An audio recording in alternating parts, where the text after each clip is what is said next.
So acquiring of Indian citizenship by acquisition of another territory. இப்ப இந்த process வந்து எப்படின்னா, சிக்கிம் வந்து இன்னைக்கு இந்தியாவுடைய ஒரு மாநிலம்.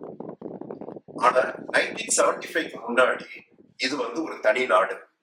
ஆனா இந்த சிக்கிமுடைய அரசர் அந்த மக்கள் எல்லாமே சேர்ந்து என்ன பண்ணாங்க அப்படின்னா, இந்தியாவுடைய சேரணும் அப்படின்ற ஒரு தீர்மானத்தை எடுத்து, அந்த தீர்மானத்தை இந்தியன் பார்லிமெண்ட் ஏத்துக்கிட்டு அந்த நிலப்பகுதியை வந்து இந்திய நிலப்பகுதியோட ஒருங்கிணைச்சாங்க. அப்படி ஒருங்கிணைக்கும் போது அந்த சிக்கிம் மக்களுக்கு நேச்சுரலாவே அந்த டெரிட்டரிய அக்வயர் பண்ணதுனால அந்த மக்களுக்கு இந்திய குடியுரிமை வழங்கப்பட்டது.